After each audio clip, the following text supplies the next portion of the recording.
اعوذ باللہ السمیع العلیم العظیم الحفیظ بوجہ الکریم وسلطانہ القدیم من الرجس الخبیث المخبث الشیطان اللعین الرجیم وقبیلہ ونفخہ ونفسہ وہمزہ بسم اللہ الرحمن الرحیم۔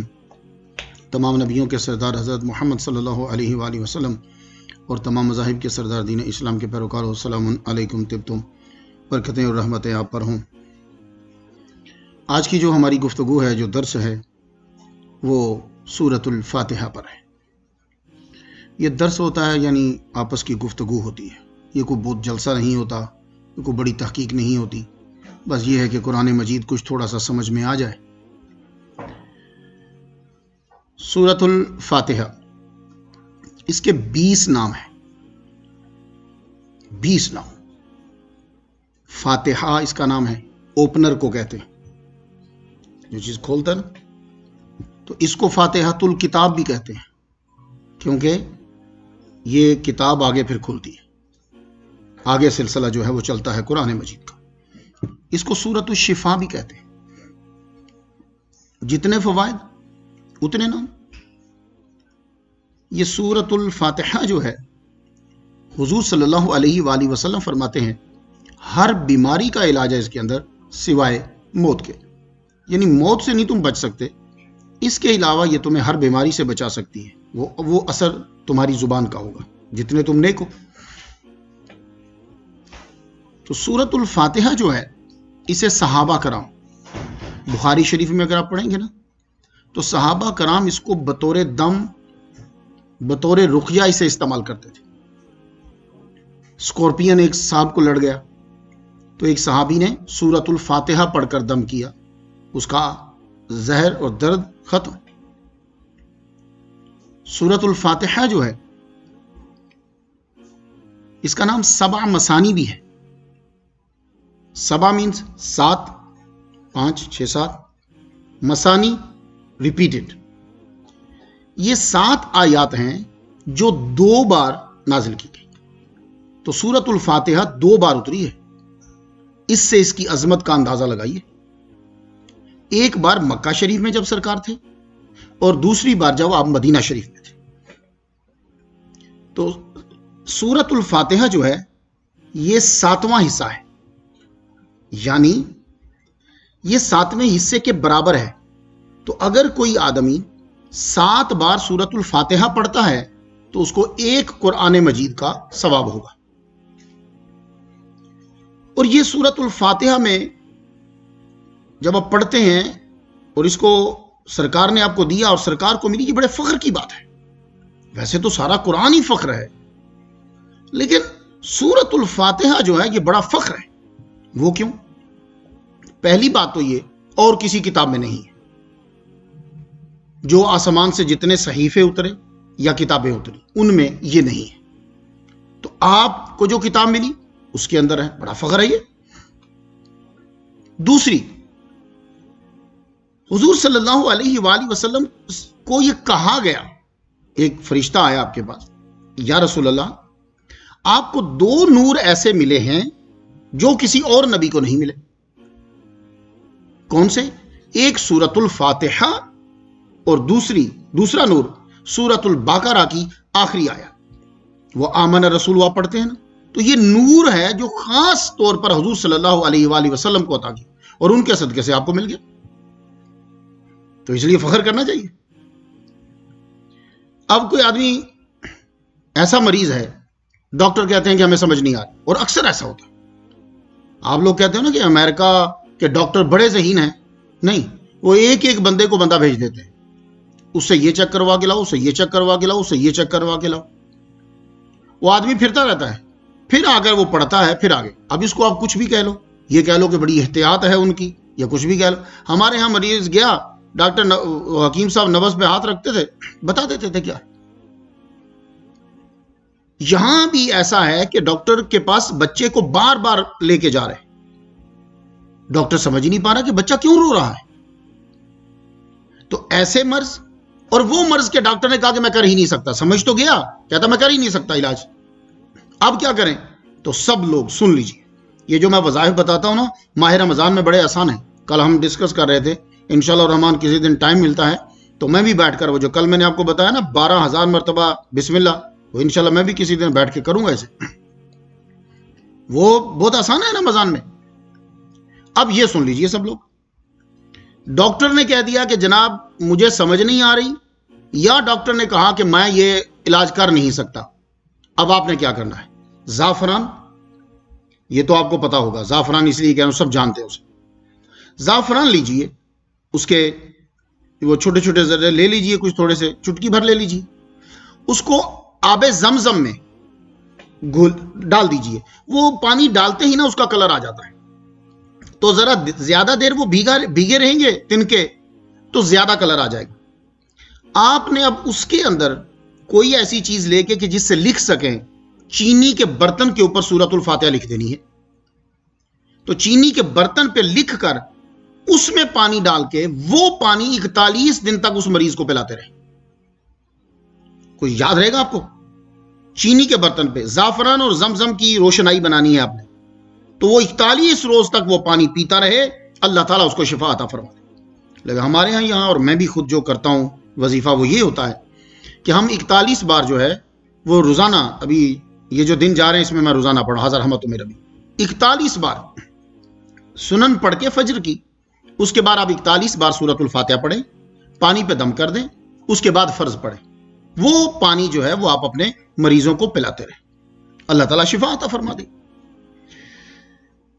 اب سورۃ الفاتحہ جو ہے اس کا ایک اور بھی وظیفہ ہے جو میں نے کیا ہے لیکن بہت پہلے کیا تھا، وہ یہ ہے کہ اگر آپ کا کوئی کام نہیں ہو رہا تو آپ 100 بار سورۃ الفاتحہ کو پڑھیں۔ اس کو تو میں نے آزمایا ہے، یعنی بڑے دھڑلے کے ساتھ، حالانکہ حضر احمد میرا بھی میں ڈرتا ہوں، یہ میں نے بڑے دھڑلے سے کہہ دیا، حضور کی حدیث ہو، فرمان ہو اولیاء کا تو ہم مکمل اعتماد کرتے۔ ہمارے جو تراویح پڑھاتے ہیں نا امام صاحب، وہ حیدرآباد دکن کے ہیں، ان کا پاسپورٹ کا ایکسپائر ہونے والا تھا تو یہاں کا کاغذ تو تھا ہی نہیں ان کے پاس صرف 2 ماہ تھے، اب اور کوئی چارہ کار نہیں، تو تب بھی وہ میرے اسسٹنٹ ہی تھے۔ میں نے کہا چلو یار بیٹھ جاؤ، تو ہم عصر کے بعد بیٹھتے تھے، 100 بار دونوں مل کے پڑھتے تھے، پھر پانی پہ دم کر کے پانی بھی پی لیتے تھے۔ حاضر رحمت میرا بھی آج ان کے پاس پاسپورٹ ہے، ان کا بیٹا بھی سٹیزن ہے، شادی بھی ہوگی، سارے کام ایسے کو پتہ ہی نہیں چلا کہ کیسے ہوئے۔ تو یہ 100 بار والا میں نے جو تجربہ اس کا کیا، اہمیت سن لی آپ نے۔ اب آگے گفتگو بڑھاتے ہیں، ذرا کوئی تھوڑا سا سبق بھی تو مل جائے۔ امام کے پیچھے جب آپ کھڑے ہیں، خود امام ہیں یا اکیلے پڑھ رہے ہیں وہ الگ مسئلہ ہے، جب آپ امام کے پیچھے کھڑے ہیں تو اب آپ نے سورۃ الفاتحہ نہیں پڑھنی۔ آپ کہیں گے جی کیوں نہیں پڑھنی؟ ہم نے اس لیے نہیں پڑھنی کہ پہلی بات یہ ہے کہ قرآن مجید یہ کہہ رہا ہے اذا قرئ القرآن فاستمعوا له وانصتوا لعلکم ترحمون، جب قرآن پڑھا جائے خاموشی سے سنو تاکہ تم پر رحمت نازل کی جائے۔ تو جب قرآن کا آرڈر آ جائے اب اس کے برابر میں حدیث نہیں آئے گی۔ اصول سمجھ رہے ہیں کچھ آپ لوگ؟ بس درس یہی ہوتا ہے، درس مینس یہ سبق ہی ہوتا ہے۔ تو جب قرآن نے یہ کہا کہ قرآن پڑھا جائے تو خاموش ہو جاؤ، غور سے سنو، تو آپ جب امام صاحب سورۃ الفاتحہ پڑھ رہے ہیں آپ پیچھے کیوں پڑھیں گے؟ اگر پڑھیں گے تو آپ قرآن کا انکار کریں گے، تو آپ کہیں گے نہیں جی حضور نے فرمایا ہے لا صلاۃ الا بفاتحۃ الکتاب، کہ جو فاتحہ نہیں پڑھتا اس کی نماز نہیں ہوتی۔ ہاں، اب یہاں امام کام دے گا، گوگل کام نہیں دے گا۔ کیوں؟ اس میں عقل نہیں ہے۔ اب امام کیا بتائے گا؟ امام یہ کہے گا کہ بھائی قرآن مجید پڑھنا مطلقاً فرض ہے، سورۃ الفاتحہ پڑھنا جو ہے اس کا مطلب یہ ہے کہ یہ واجب ہے، نماز مکمل نہیں ہوگی اگر تم اکیلے ہو۔ تو اگر امام کے پیچھے ہو تو پھر برابر میں پھر ایک اور حدیث آ گئی، قراۃ الامام قراۃ لہ، امام کا پڑھنا مقتدی کا پڑھنا ہے۔ اب یہ حدیث نے آ کر آپ کے وہ جو اعتراض تھا اس کو ختم کر دیا۔ اب میں آپ سے پوچھتا ہوں، امام صاحب جب رکوع میں ہوتے ہیں، آپ دوڑ کے آگے رکوع میں ملتے ہو، آپ کی رکعت ہوتی ہے کہ نہیں ہوتی؟ ہاں جی ہوتی ہے، بلکہ ہماری تو عادت ہی یہ ہے، پاکستان کی بات کر رہا ہوں، آپ تو سارے باقی ملک والے بہت اچھے لوگ ہیں، وہ تو بچپن میں ملتے ہی اس وقت تھے جب وہ تراویح میں رکوع میں چلے جاتے تھے امام صاحب، دوڑ کے تو پیچھے ملنا۔ بڑے بڑے لوگوں نے بھی اسی طرح آنا، اس کی رکعت ہوئی کہ نہیں ہوئی اس سے کوئی انکار نہیں کر سکتا، وہ کسی ملک کا ہو، کسی فرقے کا ہو، کہ جب آپ رکوع میں ملے تو آپ کی رکعت ہو گئی، تو آپ نے تو فاتحہ پڑھی کوئی نہیں ہے، تو آپ کی رکعت کیسے ہو گئی؟ تو اس کا مطلب ہے آپ نے بھی جا کر ایک نکر میں مان لیا جا کے کہ فاتحہ کے بغیر نماز ہو گئی ہے، رکعت ہو گئی ہے. تو پھر اب امام اعظم نے جو کہا مسئلہ وہی صحیح ہے کہ جب آپ امام کے پیچھے ہوں گے تو پھر اب آپ نہیں پڑھیں گے. بات سمجھ میں آ گئی آپ کے؟ امام کے پیچھے خاموشی سے سن. اب آگے چلیے. الحمدللہ، تمام تعریفیں جو ہیں وہ اللہ کے لیے، تمام تعریفیں اللہ کے لیے. تو اب آپ اگر کسی مولوی کی تعریف کرتے ہیں، اپنے ابا جی کی تعریف کرتے ہیں، اپنی ماں جی کی تعریف کرتے ہیں، مسلمانوں کی تعریف کرتے ہیں، وہ جا کر اللہ ہی کی تعریف بنتی ہے. وہ کیسے؟ اب یہ اللہ، ایک بات یاد رکھیے گا، جب آپ اعتراض کرتے ہیں نا تو آپ باقی چیزیں گرا دیتے ہیں. میں کیا کہہ رہا ہوں کہ جو بھی مسلمان ہے، جو بھی مسلمان ہے اللہ کا اطاعت ہے، مانتا ہے اس کی بات کو، اب اس میں سے کسی کی بھی تعریف کر رہے ہو تو حقیقت میں وہ اسی کی تعریف ہے.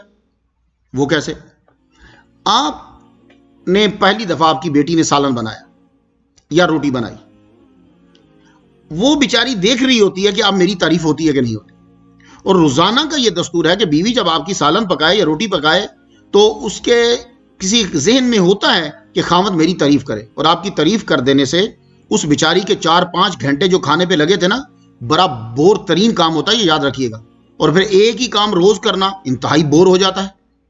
لیکن وہ کئی سالوں سے کھانا بنا رہی ہے نا آپ کا، تو آپ نے صرف اتنے ہی ٹانگ بھر کی زبان ہلانی ہے تھوڑی سی کہ بھائی آج کھانا بہت اچھا ہے. تو اس نے جو 3 گھنٹے کام کیا تھا نا، اس کی تھکاوٹ اتر گئی، کیونکہ اس نے آپ ہی کے لیے بنایا ہے. وہ کوئی ڈھابا نہیں کھولا ہوا، اس نے آپ ہی کے لیے کھانا بنایا. تو آپ کو صرف اپنی زبان ہلانی ہے. وہ کیا؟ اتنا کہنا ہے کہ آج کھانا بہت اچھا ہے. وہ خوش ہو گئی. اب میں پوچھتا یہ ہوں کہ تعریف تو آپ کھانے کی کر رہے ہیں، یہ آپ کی بیٹی کیوں خوش ہوئی؟ تعریف تو آپ کھانے کی کر رہے ہیں، آپ کی بیوی کیوں خوش ہوئی؟ حقیقت میں کھانا بنایا اسی نے ہے، تو اس کے کھانے کی تعریف اسی کی تعریف ہے. آپ اگر کسی لکھائی کی تعریف کرتے ہیں، کسی چیز کی تعریف کرتے ہیں، تو وہ اب آپ یہ جو ابھی سارا سیٹ اپ آپ کو نظر آ رہا ہے، اب یہ سعد اور عابد بھائی کر رہے ہیں، تو میں اگر اس کی تعریف کروں گا تو وہ خوش ہوں گے، حالانکہ میں نے ان کا نام نہیں لیا. کیوں؟ یہ سارا سیٹ اپ انہوں نے کیا کہ میں تراویح کے بعد آپ کو اپنی آواز سنا رہا ہوں، جتنے بندے شامل ہوئے اس کے اندر. تو دیکھنا، مصنوع کی تعریف حقیقت میں صانع ہی کی تعریف ہوتی ہے. تو جب آپ ولی کی تعریف کرتے ہو، عالم کی تعریف کرتے ہو، کسی کی تقریر کی تعریف کرتے ہو، مسلمان کے کسی عمل کی تعریف کرتے ہو، تو وہ حقیقت میں اللہ ہی کی تعریف ہوتی ہے، کیونکہ وہ صلاحیت اللہ نے عطا فرمائی. تو الحمدللہ رب، تمام تعریفیں اللہ کے لیے. کون اللہ؟ اس کی صفت آئی کہ رب العالمین، جو تمام جہانوں کا پالنے والا ہے. تو یاد رکھیے، وہ جو کتاب ہے اسی کتاب میں نے نام لے دیا آپ کو، بار بار کیا ذکر کرنا. کہتے ہیں کہ یہ اللہ کا کلام نہیں ہے. اللہ کیسے کہے گا تمام تعریفیں اللہ کے لیے ہیں جو تمام جہانوں کے پالنے والا ہے؟ نہیں، یہ اللہ کا ہی کلام ہے. وہ کیسے؟ آپ نے کبھی فارم فل کیے؟ فارم کون چھپواتا ہے؟ گورنمنٹ. تو عبارت کون سی لکھی ہوتی ہے تمہارے لیے؟ میں اقرار کرتا ہوں کہ میں قوانین کی پابندی کروں گا. یہ سارا کچھ آپ لکھ دیں. تو فارم چھپواتا کوئی اور ہے، فل کوئی اور کرتا ہے، عبارت آپ کے مطابق لکھی ہوتی ہے. قرآن مجید کا بھیجنے والا اللہ تعالیٰ ہے، عبارت وہ لکھی گئی ہے جس کو آپ نے پڑھنا ہے. تو یہ قرآن مجید آپ کی ہدایت کے لیے آیا ہے، یہ یاد رکھیے گا. تو اب عبارات بھی وہی ہوں گی. الحمدللہ رب العالمین، تمام تعریفیں اللہ کے لیے جو تمام جہانوں کا پالنے والا. یہ جہان کتنے ہیں؟ ہمارے فلاسفر نے جو اپنی عقل دڑھائی ہے وہ کہتے ہیں 18,000 عالم ہیں. ایک ہوتا ہے عالم، جو آپ کے مولوی صاحب ہیں نا، وہ عالم ہوتے ہیں. یہ جو ہیں یہ عالم ہیں. ہم عالم شہادہ میں رہ رہے ہیں، اس کا نام عالم شہادہ ہے. عالم اسباب ہے، اس کو عالم شہادہ کہتے ہیں. پھر عالم برزخ آئے گا، پھر عالم ارواح، وہ پہلے بھی ہے آگے جا کے بھی ہوگا. تو یہ عالم جو ہیں یہ 18,000 عالم ہیں. تو ذرا اندازہ کرو، آپ ایک عالم میں رہ رہے ہیں، اس عالم کا ایک گھر ہے، اس گھر کے چند افراد ہیں، ان کی روٹی روزی آپ کو لا کر دینا کتنا مشکل ہو جاتا ہے. تو اندازہ کرو جو 18,000، یہ میں اپنی گنتی بتا رہا ہوں ورنہ پتہ نہیں کتنے عالم ہیں. تو 18,000 دنیاؤں کی پرورش کر رہا ہے وہ. اب پرورش کیا ہوتی؟ اب ضرورت بھی ہر ایک کی ڈیفرنٹ ہے، یہ بھی یاد رکھیے. ان سب کی ضرورت ڈفرنٹ ہے. کچھ ہیں وہ چل نہیں سکتے, کچھ ہیں وہ بول نہیں سکتے. اب سب کو غذا پہنچانا ہے. درخت چل نہیں سکتے, اب ان کو بھی روٹی پہنچانی ہے. بچہ ہے وہ بیچارہ روتا ہے, بولتا نہیں ہے, اس کی بھی روٹی دینی ہے. پرندے ہیں اور وہ پرندے جب پیدا ہوئے تو کیا ہے, اس کے بعد کیا ہے. تو جس کو جیسی جتنی جہاں ضرورت ہے اس کو روزی پہنچانی یہ صرف اللہ کی ہی طاقت ہے, ہم لوگوں کے بس کی بات نہیں ہے, یاد رکھیے. اور پھر پالتا اب بھی ہے, پالتا رب بھی ہے, دونوں پالتے ہیں. ابا جی بھی لاتے ہیں نا روٹی, ابا تو اسٹیٹ بینک ہوتا ہے, ساری زندگی پیسے دیتا رہتا ہے, دیتا رہتا ہے, دیتا رہتا ہے, اینڈ پہ اگر جو برا ہوتا ہے وہ سب سے ابا ہی ہوتا ہے. ٹھیک ہے نا. تو ابا ساری زندگی آپ کو دے رہا, اپنی خواہشات بند کر رہا, کما کما کے دیے جا رہا ہے. لیکن اب میں اور رب میں فرق ہے. اب تب پالے گا جب آپ سامنے آ گئے, آپ کی تربیت اس نے شروع کر دی. لیکن آپ کے وجود سے پہلے وہ آپ کو کچھ نہیں دے پا رہا, اس وقت جو پالتا ہے اسے رب کہتے ہیں. کیا ضرورت ہے, کس طرح پہنچانا ہے, یہ میرا پروردگار عالم پہنچاتا. تو الحمدللہ رب العالمین. تو اس لیے ہم اللہ کو اب نہیں کہتے, ہم اللہ کو رب کہتے ہیں. کرسچن جو ہیں وہ اب کہتے ہیں, جی وہ ابا ہے. نہیں, ابا نہیں ہے, وہ فادر نہیں ہے. کیوں؟ اب جو ہوتا ہے وہ پالنے میں محتاج ہوتا ہے.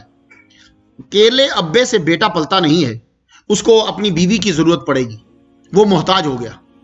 اور رب جو ہے وہ پالنے میں کسی کا محتاج نہیں ہے. اور جو اب ہوتا ہے اس نے جب پالنا ہے تو وہ پالے گا, کسی غرض سے پالے گا. اس کو کوئی ضرورت ہے آپ کی کہ میرا بیٹا پل جائے تو بڑا ہو تو میرا سہارا بنے. اللہ کو ایسی کوئی ضرورت نہیں. آپ نے فیکٹری کھولی, آپ تنخواہ دیتے ہیں, آپ کو ضرورت ہے. آپ تنخواہ نہیں دیں گے, ان کو پالیں گے نہیں تو آپ کی فیکٹری نہیں چلے گی. لیکن اللہ تعالیٰ کو یہ کوئی محتاجی نہیں ہے. وہ ہمیں پالتا ہے, ہمیں رزق دیتا ہے تو اپنی رحمت کی وجہ سے دیتا ہے. تو رحمت ہی کی وجہ سے اس نے خود پر اس کو لازم کر لیا ہے. الحمدللہ رب العالمین الرحمن الرحیم. یہ مختصر سا ہے, اتنا لمبا, ورنہ تو رب العالمین کے اوپر کتنی کتنی کتابیں لکھی ہیں, ایک ایک لفظ پہ کتنی گفتگو ہو جاتی. لیکن میں چاہتا ہوں کہ تیزی سے کچھ نہ کچھ رمضان المبارک میں آپ کی نظر ہو جائے. الرحمن الرحیم. یہ رحمان اور رحیم کہ وہ اللہ تعالیٰ جو پرورش کر رہا ہے جہان والوں کی, وہ رحمان ہے اور رحیم ہے. یہ وہ پرورش کیوں کر رہا ہے, دونوں لفظوں نے بتا دی, دونوں ناموں نے بتا دی. وہ رحمان ہے, وہ رحیم ہے, ضرورت مند نہیں ہے, محتاج نہیں ہے. وہ رحمان ہے اس لیے تمہاری جو ہے وہ پرورش کر رہا ہے. تو لوگ کہنے لگے اچھا تو اگر وہ رحمان اور رحیم ہے تو پھر وہ ہمیں تکلیف کیوں دیتا ہے. یعنی انسان یہ چاہتا ہے کہ میں فرشتہ بن جاؤں, یہ نہیں سمجھتا کہ فرشتہ جو ہوتا ہے وہ انسان سے افضل نہیں ہے. اگر فرشتہ کافی تھا, اب فرشتہ گناہ نہیں کرتا, ٹھیک ہے, یہ جو چیزیں آپ کے ساتھ لاحق ہیں وہ اس کے ساتھ نہیں ہیں. تو آپ یہ چاہتے ہو کہ آپ کی افضلیت ختم ہو جائے. آپ کی افضلیت کس بنا پر ہے؟ پہلا کوشچن تو یہ ہے. یہ یہاں بھی, میں جاپان گیا, وہ وہاں بھی ایک بیوی یہی پہ, میں نے تو کبھی کوئی جرم نہیں کیا, یہ تکلیف مجھے کیوں. اسی طرح یہاں امریکہ میں بھی ہے, ہم نے تو خاص طور پہ جرمنی اگر آپ جائیں نا تو وہ لوگ یار ہم نے تو کچھ کیا نہیں تھا, کیا ہو. یہ بات نہیں ہے. تکلیف اللہ جو دے رہا, آپ ذرا دیکھیے, اس تکلیف کے بہت سے فوائد ہوتے ہیں. اس کی میں مثال دے سکتا ہوں, سمجھ آ جائے, ورنہ بات تو بہت لمبی ہو جائے گی. آپ اپنے بیٹے کو روز صبح اٹھاتے ہو, کیا آپ کا بیٹا اٹھنا چاہتا ہے؟ نہیں, وہ 6 بجے نہیں اٹھنا چاہتا. وہ چاہتا ہے کہ میں 11 بجے اٹھوں, پھر بھی میرا دل کرے میں اسکول جاؤں نہ جاؤں, مجھے ہوم ورک زیادہ نہ ملے.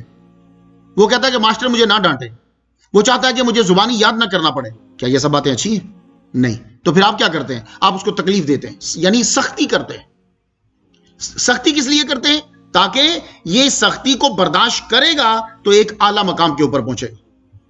آپ آئی ٹی دیکھ لیجئے, سی ایس ایس کا امتحان دیکھ لیجئے, کمانڈو کا امتحان دیکھ لیجئے. آپ فوجیوں کے اندر جو کمانڈو بنتا ہے نا, کسی دن اس کمانڈو سے بیٹھ کر پوچھنا کہ تیرے ساتھ ہوتا کیا ہے. کئی گھنٹے وہ درخت پہ الٹا لٹکا ہوتا ہے, کتنی دیر وہ پانی کے اندر رہتا ہے, وہ جنگل میں اس کو چھوڑ دیا جاتا ہے, خوراک اس کے پاس ہوتی نہیں ہے, وہ اپنی لائف کو کیسے بچاتا ہے. آپ سمجھتے ہیں کہ کمانڈو جو ہے وہ آیا تھا اور آ کے آپ کے سامنے پہ؟ نہیں, آپ اس کی زندگی دیکھیے. تو مسلمانوں, کمانڈو کوئی چیز نہیں ہے فوج کا. جو اللہ کی نظر میں مسلمان ہے وہ ہر مسلمان کی اسی طرح تربیت کرنا چاہتا ہے جیسے فوجی لاکھوں ڈالر لگا کر ایک کمانڈو کی تربیت کرتے ہیں. اب اس نے کمانڈو بننا ہے, اس کو ساری تکلیفیں برداشت کرنی ہے. بات کچھ سمجھ میں آ گئی آپ کے؟ تو بھائی یہ جو تکلیفیں ہوتی ہیں نا, یہ تمہاری صلاحیتوں کو اجاگر کرتی ہیں. تو اس لیے تکلیف پہ صبر کیا کرو, اس کا نتیجہ کہیں اچھا نکلتا ہے. اس کی ایک مثال میں اور دے دیتا ہوں اگر سمجھ میں آ جائے. یہ گاؤں کے اندر, یا آپ کو بھی ایسا تجربہ ہوا ہو یا مشاہدہ, بچہ جو چھوٹا نا جب کرولنگ کرتا ہے, چلتا ہے, وہ زیادہ تر نا آنکھ کو پکڑتا ہے جا کے, ماں اسے روکتی ہے, وہ روتا ہے آگے سے. وہ چلتا چلتا آنکھ کو پکڑ رہا ہے, ماں اسے روک رہی ہے. تیسری بار جب آیا ماں نے تھپڑ کھینچ دیا. اب وہ رونے لگ گیا. اس کے چھوٹے سے ذہن میں کیا آیا, میری ماں نے مجھے آگ نہیں پکڑنے دی, یہ مجھے تکلیف دے رہی ہے, مجھے مار رہی ہے. جبکہ ماں جانتی ہے کہ اگر اس نے آگ پکڑ لی, یہ گیا, اس کا ہاتھ جل جائے گا. اور بچہ آگ پکڑ کے منہ میں لے لیتا ہے, یہ اس کی عادت ہے, یہ اس کی. اسی لیے موسیٰ علیہ السلام نے وہ آگ پکڑی نا, منہ میں لے لی, کہ ظاہری نارمل بچہ خود کو دکھانا تھا, ورنہ تو انہیں معلوم ہے. تو نارمل بچہ اسے تو اس کا ہاتھ بھی جلے گا اور اس کی زبان بھی جلے گی. اس لیے آپ بچوں کے پاس ایسی چیزیں, ان کو ایسی چیزوں کے پاس آنے نہیں دیتے. کچھ آپ سمجھ میں آیا؟ تو ہماری حالت بھی بالکل یہی ہے. ہم دعائیں مانگتے رہتے ہیں, چیزیں مانگ, یار وہ رحمان الرحیم ہے تو ہمیں دے کیوں نہیں رہا؟ اچھا تو تم نے رب کو نوکر سمجھا ہوا نعوذ باللہ, کہ تم جو بولو وہ ادھر سے پورا کر دے, اور وہ جو کہہ رہا ہے وہ اس میں سے ایک نہیں مان رہے ہم. ہاں اس کی ساری مانو تو پھر تم بات کرو, دیکھو کیا ہوتا ہے. پھر نوح علیہ السلام نے اللہ تعالیٰ کی مانی تھی بات, ایک ہی جملہ کہا, یا اللہ پوری دنیا پہ کافر مار دے. لو اللہ نے پوری دنیا پہ پانی لا کے سارے مار دیے, کوئی زندہ نہ رہا سوائے ان بندوں کے جو وہ کشتی کے اوپر تھے. یار بات ہوئی نا, ایک بات نہیں ہم اللہ کی مانتے, اور ہم لگے تو ڈھیروں روز ایک لسٹ اوپر بھیجی ہوتی ہے ہم نے, جی وہ رحمان الرحیم ہے تو ہماری مان کیوں نہیں رہا؟ تو ہم نے کون سی مانی اس کی؟ ہم نے کون سی باتیں اس کی مانی؟ تو یہ یاد رکھیے گا, الرحمان وہ رحیم ہے. تمہیں جو کبھی تکلیف آتی ہے, آپ نے بڑے بڑے خوبصورت زیورات سونا پہنے, زیورات سونے کے گولڈ کے پہنے ہوتے ہیں نا, کسی دن جہاں یہ بن رہا ہوتا ہے نا, وہاں بیٹھ کر دیکھیے گا. پہلے وہ اس کو آگ میں ڈالتا ہے, آگ میں ڈلنے کے بعد پھر یہ واپس آتا ہے ڈائی میں, اس کے بعد اس کے اوپر تھوڑی سے ٹک ٹک ٹک ٹک ٹک ٹک ٹک لگا رہتا ہے اس کے اوپر, تب جا کر یہ خوبصورت بنا اور آپ کے گلے کا ہار بنا, تب یہ انگوٹھی بنی. کتنی مار کھائی. تو بھائی گلے کا ہار بننے کے لیے بڑی تکلیفیں اٹھانا پڑتی ہیں جناب. اور آپ یہ چاہ رہے ہو کہ ہم جو ہے سارے فرشتے ہی بن جائیں؟ نہیں, انسان بنو. انسان جو ہے وہ فرشتوں سے بھی افضل ہے. مالک یوم الدین, وہ یوم جزا کا مالک ہے, بدلے کے دن کا مالک ہے. یہ اللہ نے کیوں کہا؟ حالانکہ اللہ تو ہر شے کا مالک ہے. تو آج کی دور کے اندر میں آپ سے پوچھوں, جناب یہ حویلی کس کی ہے؟ جی میں مالک ہوں جی اس حویلی کا. اچھا اچھا اچھا. یہ گاڑی کس کی ہے؟ کون مالک ہے؟ میں مالک ہوں جی گاڑی کا. اچھا یہ بزنس کون ہے؟ جی کس کا ہے؟ جی میں مالک ہوں اس بزنس کا. واہ. تو یہ چھوٹی چھوٹی جو آپ اپنی ثابت کر رہے ہیں نا ملکیتیں, قیامت کے دن کچھ بھی نہیں ہوگا, کسی کی یہ ملکیت بھی نہیں رہے گی, سب کچھ تباہ ہو چکا ہوگا. تو تب اللہ کہے گا بتاؤ آج حکومت کس کی, کس کی ملکیت ہے آج؟ اس دن تو جناب آپ کے پاس کپڑے بھی نہیں ہوں گے. یہ جو بڑے بڑے بادشاہ تھے نا, فرعون, نمرود, یہ کتنے بڑے بڑے شاندار کپڑے پہنتے تھے, اس دن کپڑے بھی نہیں ہوں گے. تو کپڑے بھی وہی پہنے گا جس کو رب دے گا, اور یہ صرف اعزاز ملے گا محمد مصطفیٰ صلی اللہ علیہ وسلم, ابراہیم علیہ السلام, وہاں سے اعزاز یہ شروع ہوگا. تو جب کپڑے نہیں آپ پہن سکتے تو ایسے دن کا تذکرہ ہونا چاہیے نا. تو اللہ پھر اسی دن کا تذکرہ کرا, مالک یوم الدین, اس بدلے کے دن کا مائی مالک ہو. اس لیے اس نے مالک یوم الدین جو ہے وہ کہا کہ کچھ بھی اختیار نہیں ہوگا. ایاک نعبد, ہم تجھ ہی کو پوجتے ہیں. ایاک نعبد, ہم تجھ ہی کو پوجتے ہیں, تیری ہی عبادت کرتے ہیں.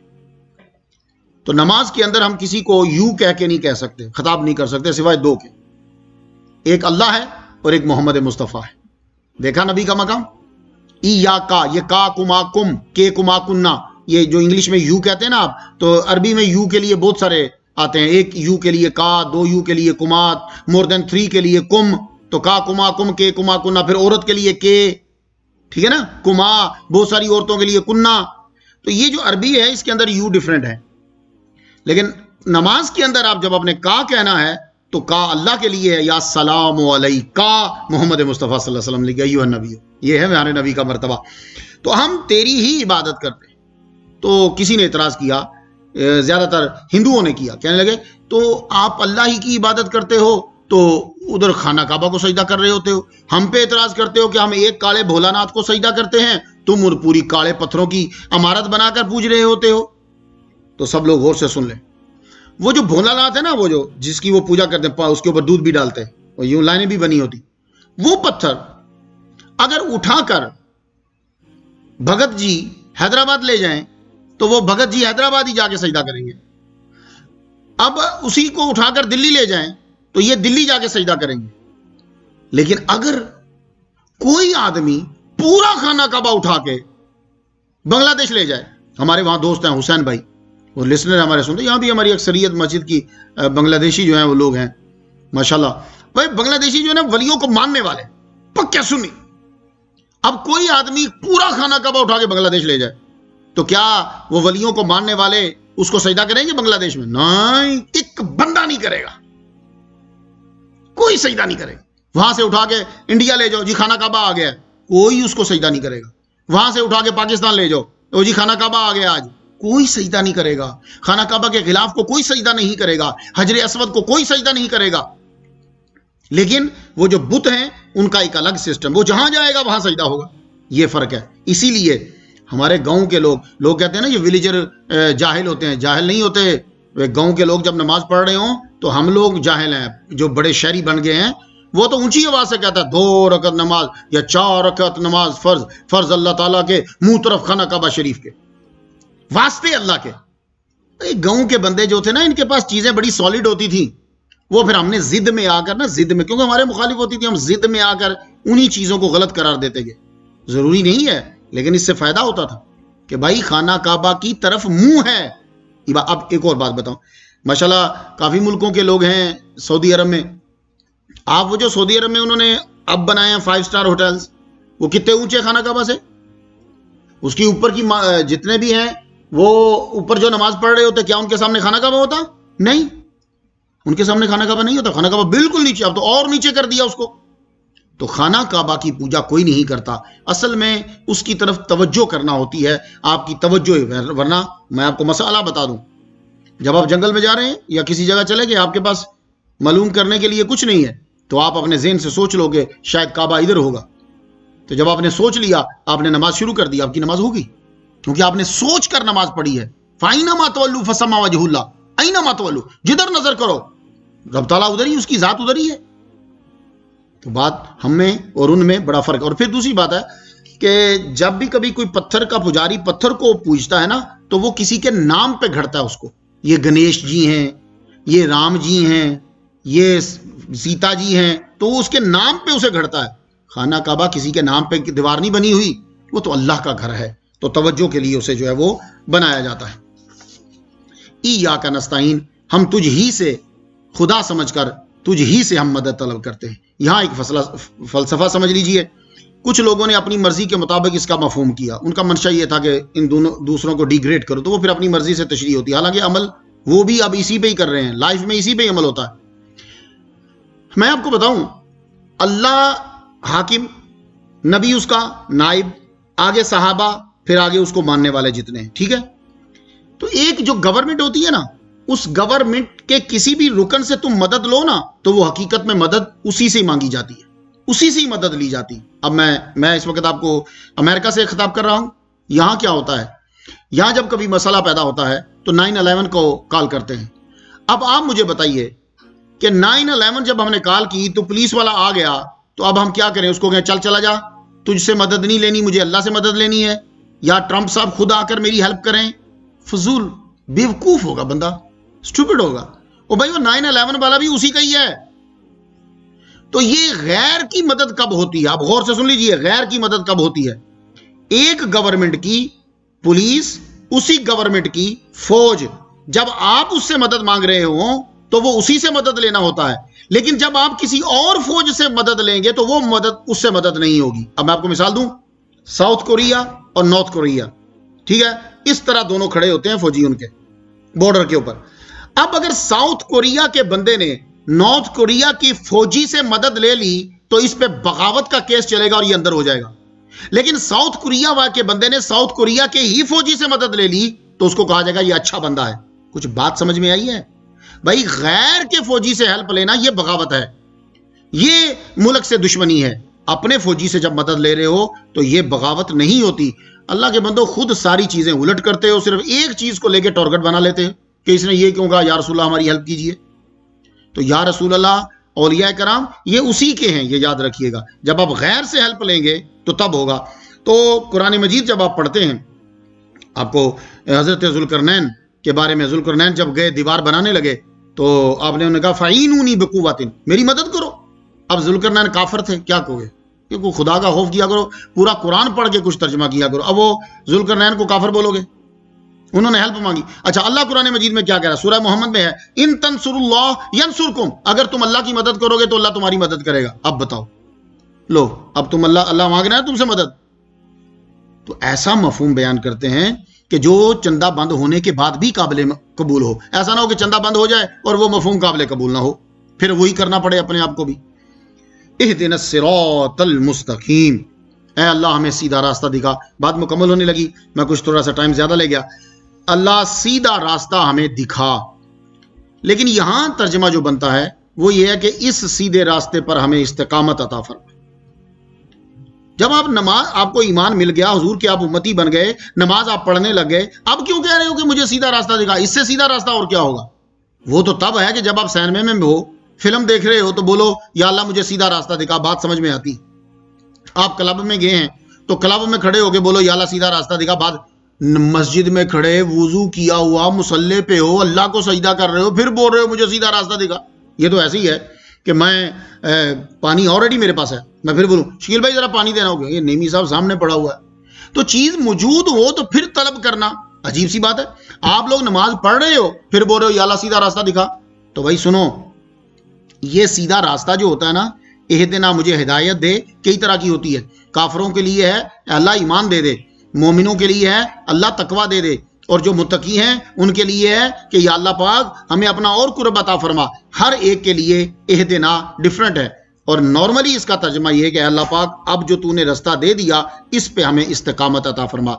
راستے بھی بڑے ڈیفرنٹ ہیں. اب راستہ کون سا؟ تو صراط الذین انعمت علیہم، جن پہ تو نے انعام کیا ہے.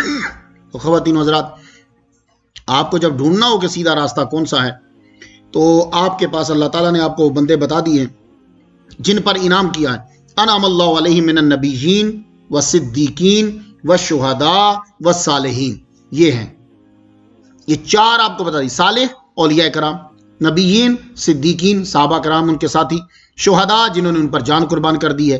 تو یہ صلحاء جو ابھی تک ان کے نقش قدم پہ چل رہے ہیں، یہ جدھر ہوں گے وہ سیدھا راستہ ہے. اور آگے اللہ نے فرمایا کہو تم لوگ تو صراط الذین انعمت. لیکن ایک کویشچن ابھر سکتا ہے، بات ذرا لمبی ہو گئی. آپ انڈیا میں، بنگلہ دیش میں، پاکستان میں، ایون کہ یمن میں، شام میں، آپ ان علاقوں میں جائیں، جی یہ نقش بندی ہیں، یہ چشتی ہیں، یہ قادری ہیں، یہ سورہ وردی ہیں.